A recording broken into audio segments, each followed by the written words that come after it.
जय हिंद दोस्तों, स्वागत है आपका हमारे YouTube चैनल में। आज के वीडियो में हम लेकर आए हैं आपके लिए यहाँ पर बहुत ही महत्वपूर्ण क्वेश्चन आंसर काव्य शास्त्र में काव्य शास्त्र से संबंधित यहाँ पर काव्य का स्वरूप, लक्षण, गुण एवं दोष से संबंधित महत्वपूर्ण क्वेश्चन आंसर है। तो वीडियो को पूरा अवश्य देखिएगा।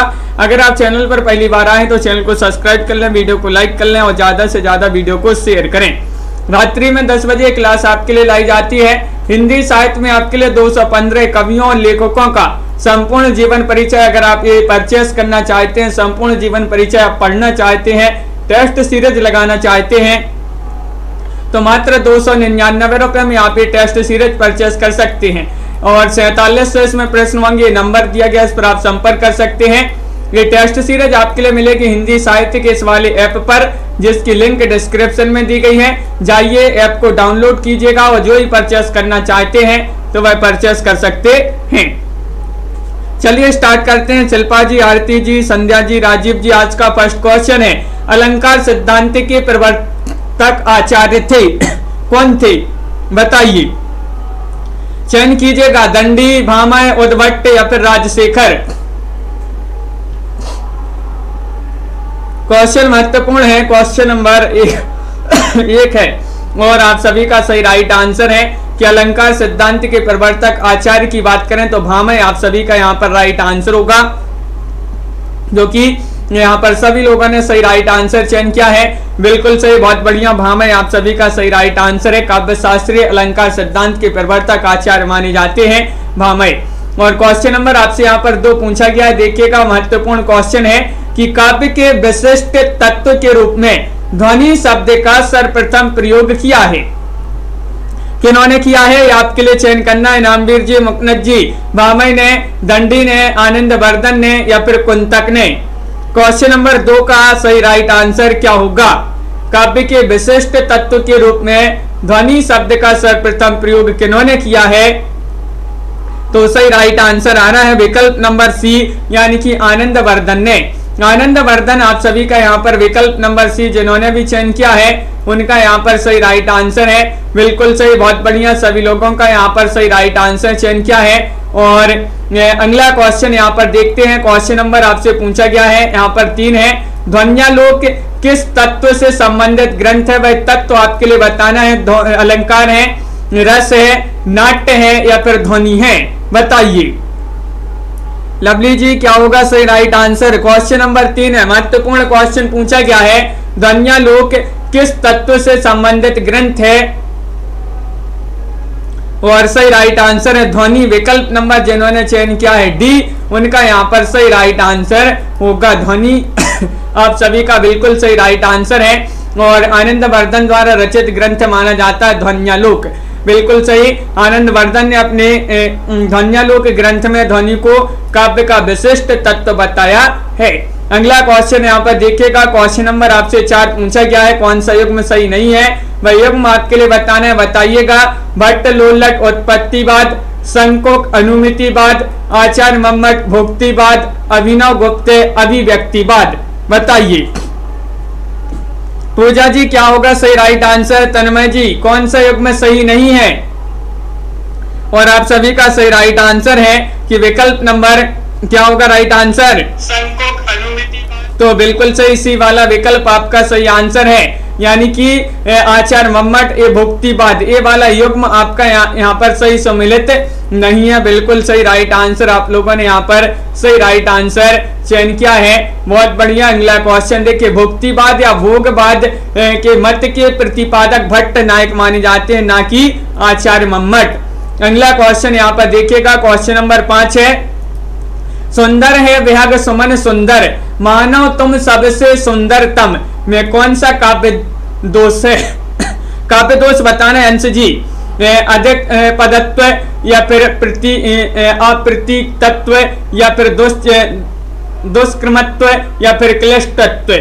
क्वेश्चन नंबर 5 है, बहुत ही महत्वपूर्ण क्वेश्चन पूछा गया है रमा जी, और आप सभी का सही राइट आंसर आ रहा है विजय जी। यहाँ पर विकल्प नंबर 1 अधिक पदत्व आप सभी का सही राइट आंसर है। सुंदर है विहग समन सुंदर, मानव तुम सबसे सुंदरतम में कौन सा काव्य दोष है, अधिक पदत्व आप सभी का सही राइट आंसर होगा। बिल्कुल सही राइट आंसर है। अगला क्वेश्चन देखिए, क्वेश्चन नंबर 6 आपसे पूछा गया है, महत्वपूर्ण क्वेश्चन है, नाट्य शास्त्र के प्रणेता कौन माने जाते हैं। क्वेश्चन नंबर 6 में बताने भट्ट लोल्लट है, भरत मुनि है, भट्ट नायक है, अभिनव गुप्त हैं। नाट्य शास्त्र के प्रणेता आपसे पूछा गया है और आप सभी का सही राइट आंसर होगा। क्वेश्चन महत्वपूर्ण है और आप सभी का मनीष जी यहाँ पर सही राइट आंसर है भरत मुनि। भरत मुनि आप सभी का सही राइट आंसर है। नाट्य शास्त्र के प्रणेता पूछा गया है तो आप सभी का बिल्कुल सही राइट आंसर होगा। बहुत बढ़िया, भरत मुनि माने जाते हैं। रस संप्रदाय के मूल प्रवर्तक आचार्य भरत मुनि नाट्य शास्त्र नामक ग्रंथ के प्रणेता माने जाते हैं। बिल्कुल सही राइट आंसर आप लोगों ने यहाँ पर चयन किया है। अगला क्वेश्चन यहाँ पर देखिएगा, क्वेश्चन नंबर 7 आपसे पूछा गया है, महत्वपूर्ण क्वेश्चन है। क्या दिया गया है, व्यभावानुभाव व्यभिचारी संयोग दृश्य निष्पत्ति को प्रतिपादित किया है किन्होंने, दंडी ने, भरत मुनि ने, वामन ने या फिर अभिनव गुप्त ने। क्वेश्चन नंबर 7 में सही राइट आंसर चयन कीजिएगा। हाँ मनीषा जी, तो महत्वपूर्ण क्वेश्चन है और आप सभी का सही राइट आंसर होगा। व्यभावानुभाव व्यभिचारी संयोग दृश्य निष्पत्ति को प्रतिपादित किया है किन्होंने, भरत मुनि ने। विकल्प नंबर आप सभी का यहाँ पर बी राइट आंसर होगा। बहुत बढ़िया, बिल्कुल सही, सभी लोगों ने यहाँ पर सही राइट आंसर चयन किया है, भरत मुनि। भरत मुनि राइट आंसर है। मुनीष जी पढ़िएगा, ये जो है अपन पढ़ लेते हैं और अपन बोलते हैं कि अपन को तो याद है और फिर जब पढ़ने बैठते हैं तो वही क्वेश्चन अपन से कैसे होते हैं, गलत होते हैं। और कुवलयानंद के रचयिता आपके लिए बताना है कौन माने जाते हैं। भामय है, दंडी है, पंडित राज जगन्नाथ है, अप्पय दीक्षित हैं। 8 का सही राइट आंसर बताना है, चयन करना है। महत्वपूर्ण क्वेश्चन है। देवव्रत पांडे जी, आलोक जी, क्या होगा सही आंसर बताइए। और आप सभी का सही राइट आंसर है कुवलयानंद के रचयिता पूछा गया है और अप्पय दीक्षित जिन्होंने चयन किया है डी, उनका यहाँ पर सही राइट आंसर होगा। सुनीत जी बिल्कुल सही, विकल्प नंबर 4 आप सभी का सही आंसर होगा। बहुत बढ़िया, सभी लोगों ने यहाँ पर चयन किया है कि कुवलयानंद और चित्र मीमांसा नामक ग्रंथ के रचयिता अप्पय दीक्षित माने जाते हैं। बिल्कुल सही। आचार्य मम्मट ने काव्य गुण माने हैं, कितने माने हैं ये आपके लिए 9 में बताना है। 10 माने हैं इन्होंने या फिर इन्होंने 3 माने हैं, 15 माने हैं, 8 माने हैं, कितने माने हैं चयन कीजिएगा। 4 विकल्प दिए गए हैं। आचार्य मम्मट ने काव्य गुण कितने माने हैं और 9 का सही राइट आंसर है आप सभी का कि इन्होंने 3 माने हैं। विकल्प नंबर आपका बी जो है तनु जी, वह सही राइट आंसर होगा। बिल्कुल सही। आचार्य मम्मट, आचार्य भामय, आचार्य आनंदवर्धन और हेमचंद्र और पंडित राज जगन्नाथ आदि ने आचार्यों के जो आचार्यों ने काव्य के जो है 3 गुण माने हैं। और बात करें भरत मुनि और दंडी ने तो इन्होंने काव्य गुणों की संख्या 10 मानी है। और बात करें आचार्य वामन की तो इन्होंने 20 गुण बताए हैं। तो ये आपके लिए याद रखना है। क्वेश्चन नंबर आपसे यहाँ पर 10 पूछा गया है। क्या पूछा गया है देखिएगा, न कांतमपि निर्भूषम विभाति बनिता मुखम। यह अभिमत है। ये अभिमत किनका माना जाता है, आचार्य रुद्रट का, पीयूष वर्षी जयदेव का, आचार्य भामय का या फिर आचार्य मम्मट का। 10वां क्वेश्चन है, महत्वपूर्ण क्वेश्चन है। नाकांतमपि निर्भूषम विभाति बनिता मुखम, अभिमत माना जाता है आचार्य भामय जी का। विकल्प नंबर आपका सी वाला जो विकल्प है सेनी जी, बिल्कुल सही राइट आंसर होगा। बहुत बढ़िया। अलंकार संप्रदाय के प्रवर्तक माने जाते हैं आचार्य भामय, उन्हीं का ये अभिमत माना जाता है। ये है न कांतमपि निर्भूषम विभाति बनिता मुखम, अर्थात अलंकार विहीन कविता उसी प्रकार शोभायमान होती है जिस प्रकार किसी कामनी का मुख आभूषणों के बिना शोभित नहीं होता। इसका जो है ये परिभाषा हिंदी में है। अगला क्वेश्चन यहाँ पर क्या पूछा गया है, क्वेश्चन नंबर आपसे 11 पूछा गया है। शब्द की वह शक्ति जिससे वाच्यार्थ प्रकट होता है वह कहलाती है लक्षणा, व्यंजना, शब्द शक्ति या फिर अभिधा। चयन कीजिएगा। बहुत ही महत्वपूर्ण क्वेश्चन है, 11वां क्वेश्चन है और आप सभी का यहाँ पर सही राइट आंसर क्या होगा। विकल्प नंबर बी राइट आंसर है, अभिधा होगा राइट आंसर। डी वाला विकल्प यहाँ पर सही आंसर लगा देते हैं। जिस शब्द शक्ति से वाच्यार्थ प्रकट होता है वह अभिधा कहलाती है। शब्द को सुनने अथवा पढ़ने के पश्चात पाठक अथवा श्रोता को शब्द का जो लोक प्रसिद्ध अर्थ तत्क्षण ज्ञात होता है वह शब्द शक्ति की जिस सीमा द्वारा मालूम होता है उसे अभिधा शब्द शक्ति कहते हैं। क्वेश्चन नंबर आपसे यहाँ पर अगला क्या पूछा गया देखते हैं। 12वां क्वेश्चन सही युग में चिन्हित करना है। कौन सा युग में यहाँ पर सही है चयन करना है बताइएगा। वैदर्भी, ये माध्वर्य, गौड़ी माध्वर्य, पांचाली ओज, गौड़ी प्रसाद, बताइए क्या होगा सही राइट आंसर। और आप सभी का यहाँ पर सही राइट आंसर है। 12वां क्वेश्चन है, महत्वपूर्ण क्वेश्चन पूछा गया। सही युग में चयन करना है, चिन्हित करना है। वैदर्भी माध्वर्य आपका ये वाला जो विकल्प है वह सही राइट आंसर होगा। बहुत बढ़िया, बिल्कुल सही राइट आंसर आप लोगों ने चयन किया है।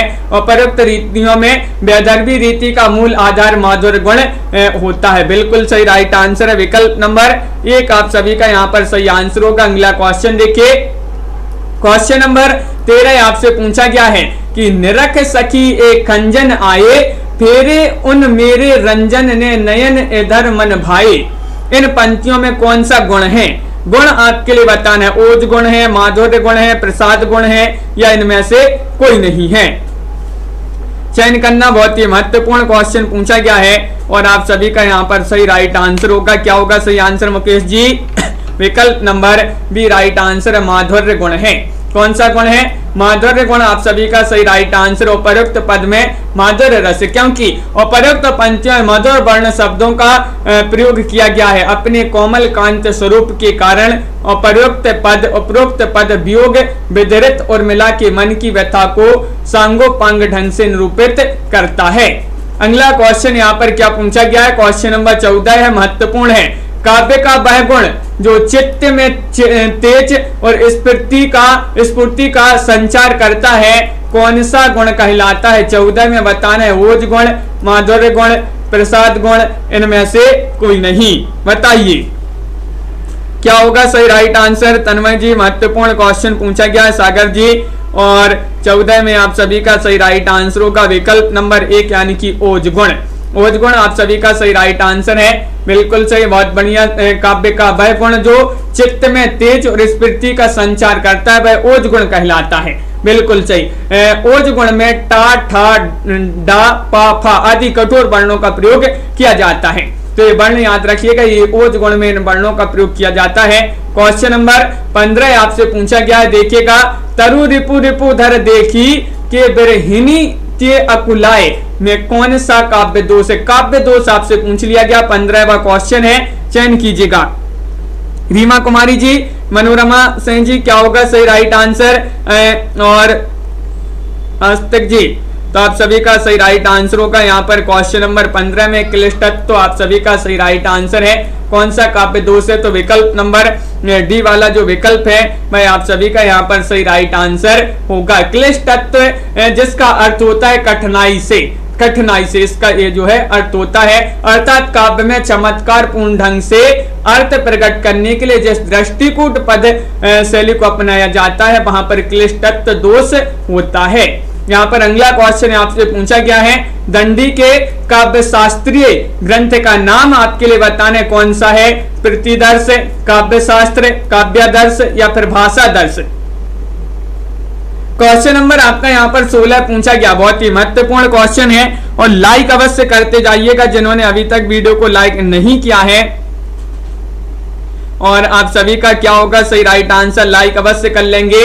दंडी के काव्य शास्त्रीय ग्रंथ का नाम पूछा गया है, तो काव्यादर्श जिन्होंने भी चयन किया विकल्प नंबर सी, उनका यहाँ पर सही राइट आंसर होगा। काव्यादर्श आप सभी का सही राइट आंसर है।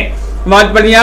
अगला क्वेश्चन यहाँ पर पूछा गया है, क्वेश्चन नंबर 17 महत्वपूर्ण क्वेश्चन है कि शब्दार्थौ सहितौ काव्यम परिभाषा किनके द्वारा दी गई है? परिभाषा कई बार पूछी गई है और सभी लोग बताएंगे। आचार्य दंडी, आचार्य रुद्रट, आचार्य भामय, आचार्य विश्वनाथ। राकेश जी और आप सभी का यहाँ पर सही राइट आंसर है कि ये परिभाषा तो मानी जाती है। किनकी ये परिभाषा मानी जाती है? क्या होगा राइट आंसर? सी आप सभी का सही आंसर होगा। आचार्य भामय, आचार्य भामय आप सभी का सही राइट आंसर है। विकल्प नंबर सी जिन्होंने भी चयन किया है उनका यहाँ पर सही राइट आंसर होगा। बिल्कुल सही। अगला क्वेश्चन यहाँ पर देखिएगा, क्वेश्चन नंबर आपसे यहाँ पर 18 पूछा गया है, दृश्य काव्य की विधा आपके लिए बताएं। दृश्य काव्य की विधा है नाटक, निबंध, उपन्यास या फिर गीति काव्य। क्वेश्चन महत्वपूर्ण है। क्वेश्चन नंबर 18 का सही राइट आंसर सभी लोग चयन करेंगे। महत्वपूर्ण क्वेश्चन पूछा गया है। क्वेश्चन नंबर 18 है और 18 में आप सभी का बिल्कुल सही राइट आंसर है नाटक। दृश्य काव्य की विधा है नाटक, आप सभी के लिए सही राइट आंसर होगा। दृश्य काव्य की विधा नाट्य पर आधारित होती है क्योंकि इसमें प्रत्यक्ष दृष्टि से सामने वाले दृश्यों का जो है संयोजन होता है। तो बिल्कुल सही राइट आंसर है दृश्य काव्य। दृश्य माना जाता है नाटक जो है दृश्य काव्य विधा है। अगला क्वेश्चन यहाँ पर देखिएगा, क्वेश्चन नंबर 19 आपसे पूछा गया है, रस सूत्र की अनुमितिवादी व्याख्या करने वाले आचार्य कौन है? वह आचार्य आपके लिए बताना है। क्या होगा सही आंसर? अंश जी चयन कीजिएगा, 4 विकल्प दिए गए और आप सभी का क्या होगा सही राइट आंसर? पटेल जी क्या होगा सही राइट आंसर? 19 में शंको का सही राइट आंसर है। शंको का आप सभी का बिल्कुल सही राइट आंसर है। भट्ट लोलक का मत उत्पत्तिवाद या आरोपवाद कहा जाता है। आचार्य शंको का मत अनुमितिवाद, भट्ट नायक का मत भोक्तिवाद या भोगवाद एवं अभिनव गुप्त के मत को अभिव्यक्तिवाद कहा जाता है। क्वेश्चन नंबर 20 पूछा गया, अनुभावों के कितने भेद होते हैं? अनुभावों के भेद आपके लिए चयन करना है, बताइए। चयन कीजिएगा मोटिवेशनल जी, क्या होगा सही राइट आंसर? और आप सभी का सही राइट आंसर है अनुभावों के कितने भेद होते हैं पूछा गया है। तो आप सभी का सही राइट आंसर है विकल्प नंबर 1 यानी कि इनके 2 भेद होते हैं। 2 वाला विकल्प आप सभी का सही राइट आंसर लगा देते हैं। अनुभाव का शाब्दिक अर्थ है भावों का अनुगमन, अर्थात वे चेष्टाएं जिनके द्वारा मनोभावों यानी कि स्थायी भावों का अनुगमन किया जाता है अनुभाव कहलाती हैं। मुख्यतः ये 2 प्रकार के होते हैं, कायिक और सात्विक। ये आपसे अगर पूछा जाए कितने प्रकार की होती हैं, 2 प्रकार के होते हैं। कौन कौन से होते हैं अनुभाव? कायिक और सात्विक। अगला क्वेश्चन यहाँ पर देखिएगा, क्वेश्चन नंबर आपसे यहाँ पर पूछा गया 21, भरत मुनि ने रस सूत्र का विवेचन अपने किस ग्रंथ में किया है? बताइए क्या होगा सही राइट आंसर? और क्वेश्चन महत्वपूर्ण है नीतू जी, आप सभी का यहाँ पर सही राइट आंसर होगा। क्वेश्चन नंबर 21 में भरत मुनि ने रस सूत्र का विवेचन अपने किस ग्रंथ में किया है? नाट्य शास्त्र। आप सभी का सही राइट आंसर होगा। विकल्प नंबर चयन किया बी, जिनने उनका यहाँ पर सही राइट आंसर क्या होगा? विकल्प नंबर बी आप सभी का बिल्कुल सही राइट आंसर है। रस सूत्र का विवेचन नाट्य शास्त्र में किया है। इस ग्रंथ में रस को परिभाषित करते हुए भरत मुनि ने लिखा है, व्यभावानुभाव व्यभिचारी संयोगात। ये जो है कई बार पूछा गया, संयोगात रस निष्पत्ति। ये भरत मुनि ने जो है रस को इस प्रकार परिभाषित किया है। क्वेश्चन नंबर आपसे यहाँ पर 22 पूछा गया है, महत्वपूर्ण क्वेश्चन, इनमें से कौन किसके लिए प्रसिद्ध नहीं है? उपमा के लिए कालिदास, करुण के लिए भगवती, अलंकार के लिए भामा, वक्रोक्ति के लिए क्षेमेंद्र। तो कौन किसके लिए प्रसिद्ध नहीं है? चयन करना है आपके लिए, चयन कीजिएगा। महत्वपूर्ण क्वेश्चन आपसे पूछा गया है और यहाँ पर आप सभी का सही राइट आंसर क्या होगा? चयन कीजिएगा सभी लोग। बहुत ही महत्वपूर्ण क्वेश्चन यहाँ पर पूछा गया है और आप सभी का यहाँ पर सही राइट आंसर आ रहा है। क्या आ रहा है राइट आंसर? तो बिल्कुल सही राइट आंसर है आप सभी का यहाँ पर कौन किसके लिए प्रसिद्ध नहीं बताना है। तो नहीं में तो आप सभी का यहाँ पर बिल्कुल सही राइट आंसर है डी, वक्रोक्ति के लिए क्षेमेंद्र। वक्रोक्ति के लिए क्षेमेंद्र नहीं प्रसिद्ध है। बिल्कुल सही राइट आंसर आप लोगों ने यहाँ पर सही राइट आंसर है। वक्रोक्ति के लिए जो माने जाते हैं वह कौन माने जाते हैं? कुंतक। कुंतक वक्रोक्ति के लिए प्रसिद्ध माने जाते हैं। कुंतक जो है कश्मीर के निवासी थे, उन्हें वक्रोक्ति संप्रदाय का प्रवर्तक माना जाता है। इनका समय 10वीं शताब्दी का उत्तरार्ध स्वीकार किया जाता है। 10वीं शताब्दी के माने जाते हैं उत्तरार्ध के। क्वेश्चन नंबर 23 आपसे पूछा गया है, भरत मुनि के रस सूत्र के व्याख्याता भट्ट नायक के सिद्धांत का नाम बताना है। 23 में आपका सही राइट आंसर क्या होगा? बताइए। चयन कीजिएगा अनीता जी, रेनू जी, प्रमोद जी और आप सभी का यहाँ पर सही राइट आंसर। और बिल्कुल सही राइट आंसर आ रहा है। भरत मुनि के रस सूत्र के व्याख्याता भट्ट नायक के सिद्धांत का नाम है मुक्तिवाद। मुक्तिवाद आपका विकल्प नंबर सी वाला विकल्प जिन्होंने भी यहाँ पर चयन किया है उनका सही राइट आंसर है। मुक्तिवाद या भोगवाद कहा जाता है, जिसके आचार्य भट्ट नायक हैं। इनका दार्शनिक मत सांख्य दर्शन माना जाता है। अनुमितिवाद के भट्ट संकुक हैं, इनका दर्शन न्याय दर्शन है। उत्पत्तिवाद या आरोपवाद के भट्ट लोल्लक माने जाते हैं, इनका दर्शन मीमांसावाद है। और अभिव्यक्तिवाद के अभिनव गुप्त माने जाते हैं। अभि से अभिव्यक्तिवाद और अभि से अभिनव गुप्त, तो ये जो है इनका दार्शनिक मत माना जाता है शैव दर्शन। क्वेश्चन नंबर 24 आपसे पूछा गया वक्रोक्ति सिद्धांत के प्रवर्तक आचार्य कौन माने जाते हैं, बताइएगा क्या होगा सही राइट आंसर। अचला रानी जी चयन कीजिएगा, 4 विकल्प आपके दिए गए हैं।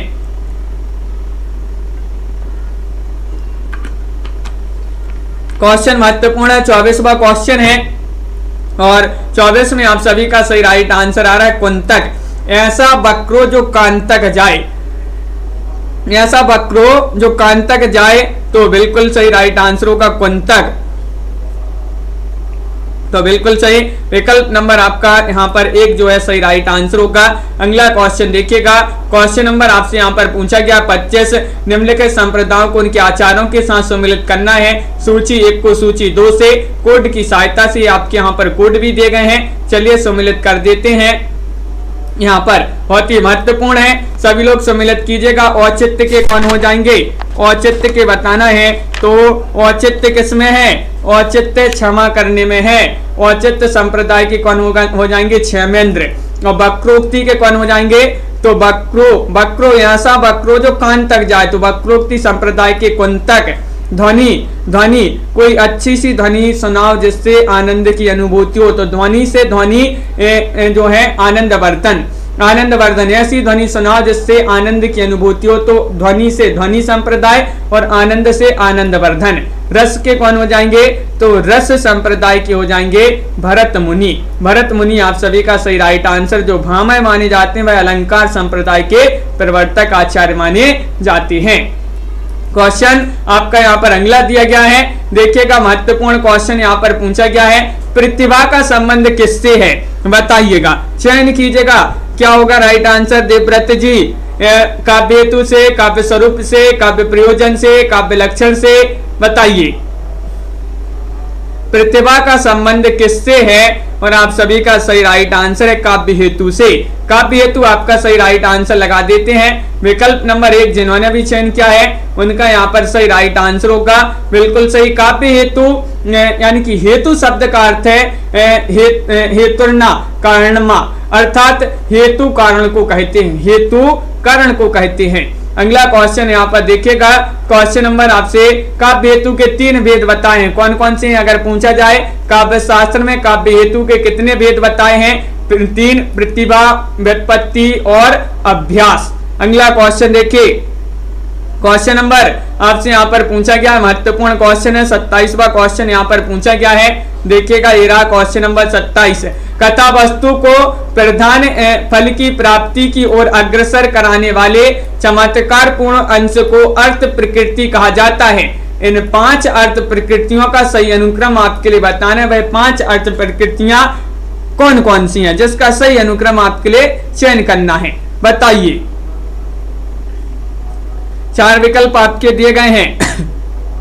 आस्था जी बहुत बढ़िया, और आप सभी का सही राइट आंसर है। यहाँ पर क्वेश्चन नंबर 27 में बी वाला विकल्प नीतू जी सही आंसर चयन किया। बीज, बिंदु, पताका, प्रकरी और कार्य, ये वाला विकल्प आप सभी का सही राइट आंसर होगा, बिल्कुल सही, बहुत बढ़िया। अगला क्वेश्चन देखिए, कथा वस्तु को प्रधान फल की प्राप्ति के 5 अर्थ प्रकृतियों का सही अनुक्रम बीज, बिंदु, पताका, प्रकरी और कार्य। अगला क्वेश्चन 28वां क्वेश्चन है, रचनाओं को उनके रचनाकारों के साथ सम्मिलित करना है। 2 ही विकल्प आपके यहाँ पर दिए गए हैं, 2 विकल्प इस साइड है, वह दिख नहीं रहे हैं। तो देखिए यहाँ पर रचनाएं दी गई हैं। तो साहित्य दर्पण की बात करें, साहित्य दर्पण रचना किन की मानी जाती है, तो साहित्य दर्पण रचना मानी जाती है विश्वनाथ जी की, जो कि यहाँ पर विकल्प में आपके लिए नहीं दिख रहा है। नाट्य दर्पण रचना किन की मानी जाती है, तो नाट्य दर्पण मानी जाती है रामचंद्र गुणचंद्र जी की रचना नाट्य दर्पण। अगला यहाँ पर दिए गए हैं और विकल्प आपके जो कि दूसरे साइड हैं, देखिए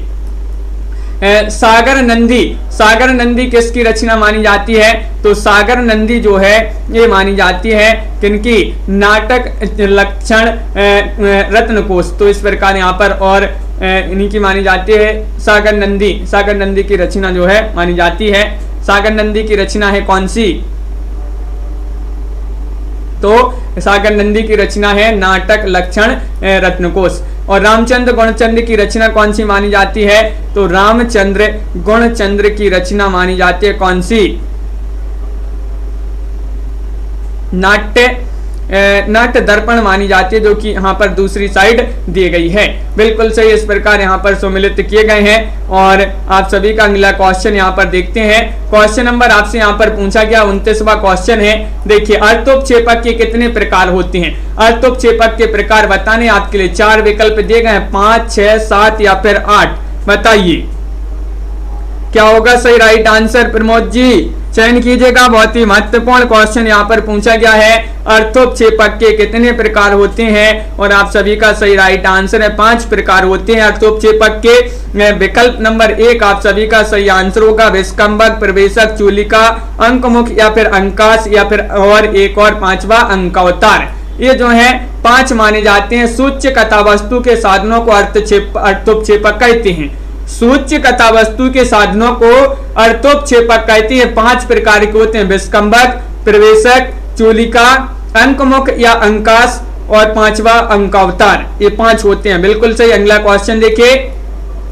क्वेश्चन नंबर आपसे यहाँ पर पूछा गया है 30वां क्वेश्चन है, भरत मुनि के अनुसार नाट्य प्रवृत्तियों का सही अनुक्रम बताना है। सही क्रम कौन सा होगा? बताइएगा, चयन कीजिएगा। श्रेया जी क्या है सही राइट आंसर? लाइक अवश्य कर लेंगे सभी लोग, क्योंकि बहुत ही कम लोग यहाँ पर लाइक किए हैं। तो सभी लोग जल्दी से एक बार लाइक अवश्य कर लेंगे। और क्वेश्चन नंबर 30 का सही राइट आंसर है विकल्प नंबर सी, भारती, सातवती, कैसिकी और आर्यभट्टी। ये वाला विकल्प आप सभी का सही राइट आंसर है। भरत मुनि के अनुसार नाट्य प्रवृत्तियां इस प्रकार है, भारती, सातवती, कौशिकी है, वहां पर कैसिकी नहीं है, कौशिकी और आर्यभट्टी। अगला क्वेश्चन देखिएगा। क्वेश्चन नंबर आपसे पूछा गया है 31वां क्वेश्चन है, उक्तियों को उनके आचार्यों के साथ सम्मिलित करना है। सूची 1 में उक्तियां, सूची 2 में आचार्य और यहाँ पर नीचे कोड। इन कोड की सहायता से आपको सम्मिलित करना है। चलिए सम्मिलित कर देते हैं। वाक्यम, रसात्मकम, काव्यम के कौन हो जाएंगे? तो ये तो सभी से बन जाएगा कि सॉरी, यहाँ पर विकल्प नंबर 1 दिख नहीं रहा है, ये है आपका विकल्प नंबर 1 कि शब्दार्थव सहितव काव्यम, ये है आपका। तो शब्दार्थव सहितव काव्यम के कौन हो जाएंगे? तो इसके कौन है? शब्दार्थव सहितव काव्यम के भामह हो जाएंगे। बिल्कुल सही। वाक्यम रसात्मकम काव्यम के कौन हो जाएंगे? विश्वनाथ हो जाएंगे। इनकी उक्ति मानी जाती है रमणीयार्थ प्रतिपादका शब्दः काव्यम, इसके कौन हो जाएंगे? ये उक्ति मानी जाती है किनकी? ये उक्ति मानी जाती है पंडित राज जगन्नाथ जी की। और बात करें तद दोषौ शब्दार्थौ सगुणा बन अलंकार पुनः क्यापी, ये उक्ति मानी जाती है किनकी? एक उक्ति मानी जाती है मम्मट जी की। मम्मट बिल्कुल सही राइट आंसर है। और एक उक्ति मानी जाती है कुंतक जी की। कुंतक जी बचे हैं यहाँ पर, इनकी उक्ति है शब्दार्थौ सहितौ वक्र कवि व्यापार शालिनी, वह उक्ति मानी जाती है किनकी? कुंतक जी की। अगला क्वेश्चन यहाँ पर देखिएगा। कूट में आपका विकल्प नंबर 1 सही राइट आंसर था। बिल्कुल सही। अगला क्वेश्चन यहाँ पर दिया गया है, क्वेश्चन नंबर 32 है, महत्वपूर्ण है। लेखन बैठी जाकी सभी गति गही गर्भ गरूर, भय ना केते जगत के चतुर्च तेरे कूर। ये आपको बताने इस दोहे में सभी शब्द का अर्थ क्या है? चित्र यानी कि नायिका के समान, काल्पनिक चित्र, आदर्श चित्र या फिर मनोनुकूलन चित्र। क्वेश्चन महत्वपूर्ण है और क्या होगा सही राइट आंसर? हाँ सागर जी, तो महत्वपूर्ण क्वेश्चन है। तन्मय जी, राखी जी, आप सभी का यहाँ पर लवली जी सही राइट आंसर होगा। प्रदीप जी क्या होगा सही आंसर? तो बिल्कुल सही राइट आंसर है चित्र यानी कि नायिका के समान, ये वाला विकल्प आपका सही राइट आंसर है। विकल्प नंबर यहाँ पर पूछा गया था, इस दोहे में जो सभी दिया गया था, यहाँ पर सभी शब्द का अर्थ बताना है चित्र यानी कि नायिका के समान। जो चित्रकार चित्र बना रहा है वह चित्र अपूर्व सुंदरी नायिका के समान होना चाहिए। यहाँ पर इस सभी का अर्थ था। अगला क्वेश्चन यहाँ पर पूछा गया है, 33वां क्वेश्चन है, महत्वपूर्ण क्वेश्चन पूछा गया है। काव्य शोभाया कर्तारो धर्म गुणा, यह किस आचार्य की उक्ति है? ये उक्ति आपके लिए 33 में चयन करना है। मम्मट, वामन, आनंदवर्धन या फिर विश्वनाथ, चयन कीजिएगा। डॉक्टर नीता जी क्या होगा सही आंसर? तो काव्य शोभाया कर्तारो धर्म गुणा ये उक्ति मानी जाती है किस आचार्य की? मम्मट, वामन, आनंदवर्धन, विश्वनाथ। तो आप सभी का 33 में विकल्प नंबर बी राइट आंसर होगा। वामन, आचार्य वामन जी की उक्ति मानी जाती है। विकल्प नंबर बी जिन्होंने भी चयन किया है उनका सही राइट आंसर है। बहुत ही महत्वपूर्ण क्वेश्चन आपसे पूछा गया था, बिल्कुल सही राइट आंसर आप लोगों ने चयन किया है। क्वेश्चन नंबर 34 आपसे पूछा गया है, निम्नलिखित में से किस आचार्य ने अलंकार को काव्य की आत्मा मानकर रस का महत्व गौण कर दिया? ये आपके लिए बताना है, बताइए। वामन, विश्वनाथ या फिर आनंदवर्धन, चयन कीजिएगा। पवन जी 4 विकल्प आपके दिए गए हैं, महत्वपूर्ण क्वेश्चन है। और अभी भी देखिए कितने लोगों ने, 36 लोगों ने मात्र वीडियो को लाइक किया है। 34 का सही आंसर बताइएगा, लाइक तो कर लीजिएगा सभी लोग एक बार। और आप सभी का सही राइट आंसर क्या होगा? 34 में विकल्प नंबर 1 राइट आंसर है भामय। भामय आप सभी का बिल्कुल सही राइट आंसर है। बहुत बढ़िया, सभी लोगों ने सही आंसर चयन किया है। आचार्य भामय ने अलंकार को काव्य की आत्मा मानकर रस का महत्व गौण कर दिया। भामय ने काव्य के मुख्य अंगों, गुण, अलंकार आदि का विशद वर्णन किया है। बिल्कुल सही राइट आंसर है। क्वेश्चन नंबर आपसे पूछा गया 35, जब वक्रोक्ति वक्ता की कंठ ध्वनि पर आश्रित होती है तो उसे क्या कहा जाता है? क्वेश्चन नंबर 35 में आपके लिए बताना है, बताइए। सभंग श्लेष वक्रोक्ति, अभंग श्लेष वक्रोक्ति, काकु वक्रोक्ति या फिर प्रहेलिका, बताइए, चयन कीजिएगा। उमेश जी बिल्कुल सही राइट आंसर है। 35 में आप सभी का सही आंसर होगा, इसको बोलते हैं काकु वक्रोक्ति। विकल्प नंबर सी पूजा जी सही राइट आंसर होगा, बिल्कुल सही। काकु वक्रोक्ति अलंकार, जब वक्रोक्ति वक्ता की कंठ ध्वनि पर आश्रित होती है तब उसे काकु वक्रोक्ति कहते हैं। बिल्कुल सही राइट आंसर है। अगला क्वेश्चन यहाँ पर क्या पूछा गया है? क्वेश्चन नंबर 36 आपसे पूछा गया, यहाँ पर सूची 1 को सूची 2 से सम्मिलित करना है, सिद्धांतों को सिद्धांतकारों के साथ सम्मिलित करना है। कोड भी आपके यहाँ पर दिए गए हैं, ये आपके यहाँ पर कोड हैं। चलिए सम्मिलित कर देते हैं। बात करें यहाँ पर वक्रोक्ति सिद्धांत के कौन हो जाएंगे? तो वक्रोक्ति सिद्धांत के कौन हो जाएंगे ये पूछा गया है। ऐसा वक्रो जो कान तक जाए तो वक्रो से वक्रोक्ति, कान तक जाए तो कुंतक। और रीति सिद्धांत के कौन हो जाएंगे? रीति से पूजा करवाते हैं कौन? वामन। तो वामन जी हो जाएंगे बिल्कुल सही। औचित्य सिद्धांत के कौन हो जाएंगे? औचित्य किसमें? क्षमा करने में, क्षमा से क्षेमेंद्र हो जाएंगे। ध्वनि सिद्धांत, ऐसी ध्वनि सुनाओ जो कान को, ऐसी ध्वनि सुनाओ जिससे आनंद की अनुभूति हो, तो ध्वनि से ध्वनि सिद्धांत, आनंद से आनंदवर्धन, इस प्रकार यहाँ पर सम्मिलित किए गए हैं। कूट में आपका जो राइट आंसर होगा वह विकल्प नंबर सी वाला जो है सही राइट आंसर होगा। अगला क्वेश्चन देखिए, क्वेश्चन महत्वपूर्ण है। क्वेश्चन नंबर आपका यहाँ पर दिया गया है 37वां क्वेश्चन है कि उज्ज्वल नीलमणि के ग्रंथ के लेखक कौन माने जाते हैं, रचयिता कौन माने जाते हैं, ये आपके लिए चयन करना है, बताइएगा। उज्ज्वल नीलमणि रूप गोस्वामी, अभिनव गुप्त, राजशेखर या फिर मम्मट। तो इसका आंसर तो आपके लिए दिख गया होगा। और विकल्प नंबर आप सभी का 1 सही राइट आंसर है, रूप गोस्वामी। रूप गोस्वामी आप सभी का सही आंसर है। लवली जी बहुत बढ़िया, विकल्प नंबर 1 आप सभी का सही राइट आंसर है। अगला क्वेश्चन यहाँ पर देखिए, यहाँ पर क्वेश्चन नंबर उज्ज्वल नीलमणि, इनका थोड़ी सा रचना काल देख लेते हैं। उज्ज्वल नीलमणि, इसका रचना काल 15वीं 16वीं शताब्दी माना जाता है। रूप गोस्वामी जी की रचना है। बात करें काव्य प्रकाश की, काव्य प्रकाश ये जो है इसका जो है रचना काल 11वीं शताब्दी का उत्तरार्ध माना जाता है, मम्मट की रचना है।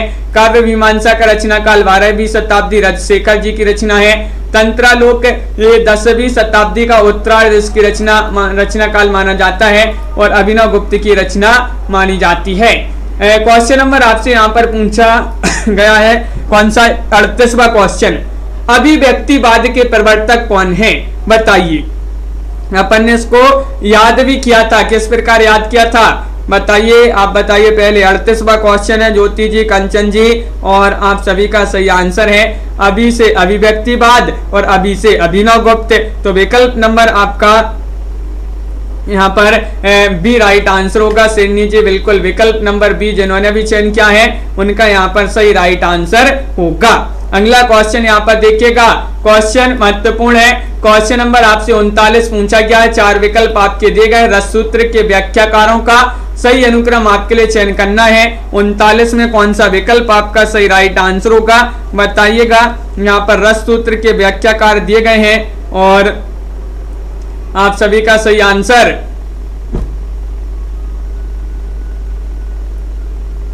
क्या होगा राइट आंसर? तो बिल्कुल सही राइट आंसर है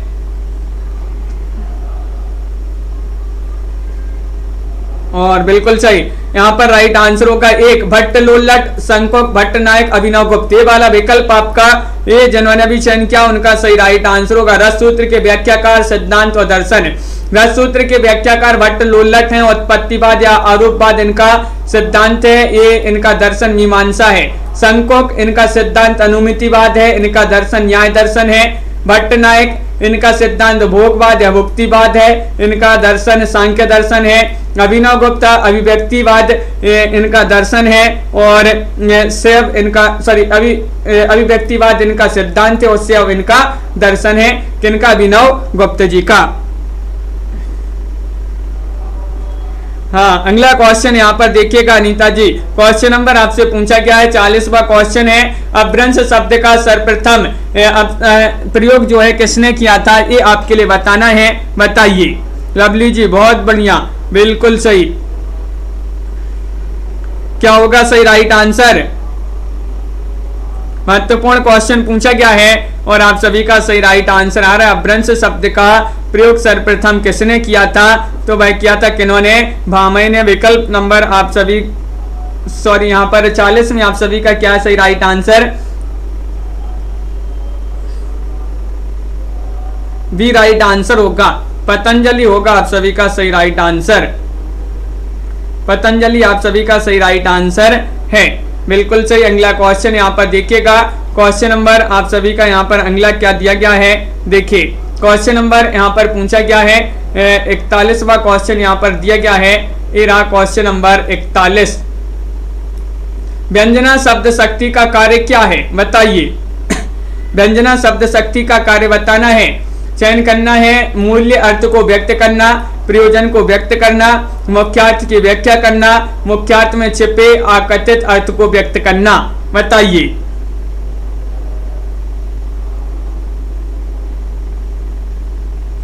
और आप सभी का सही राइट आंसर क्या होगा?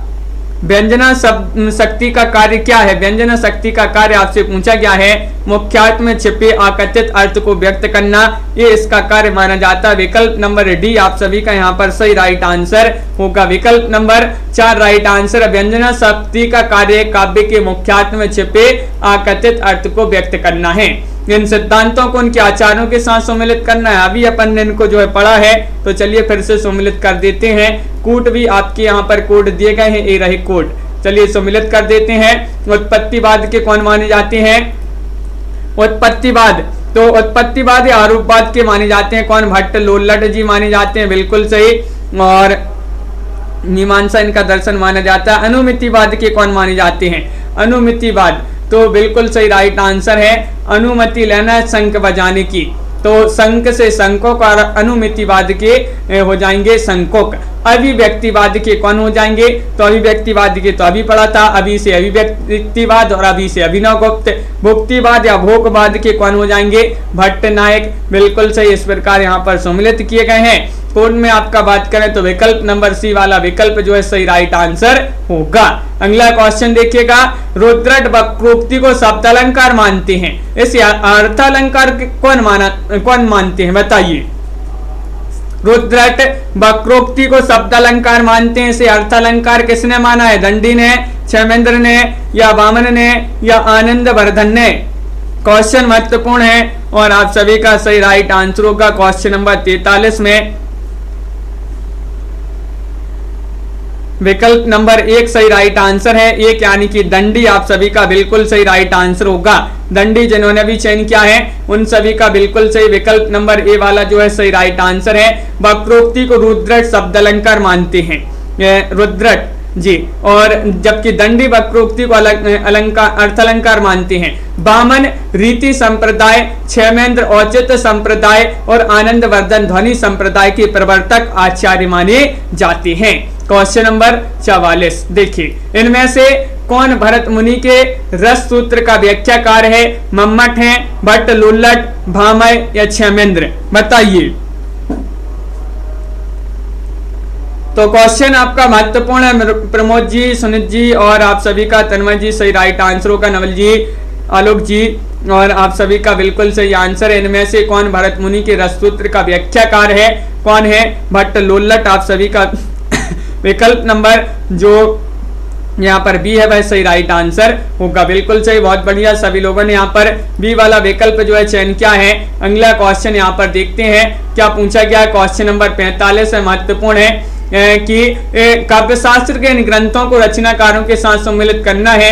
ये आपके कोड यहाँ पर दिए गए हैं, यहाँ पर आपको सम्मिलित करना है। चलिए सूची 1 को सूची 2 से सम्मिलित कर देते हैं। ध्वन्यालोकी कौन हो जाएंगे?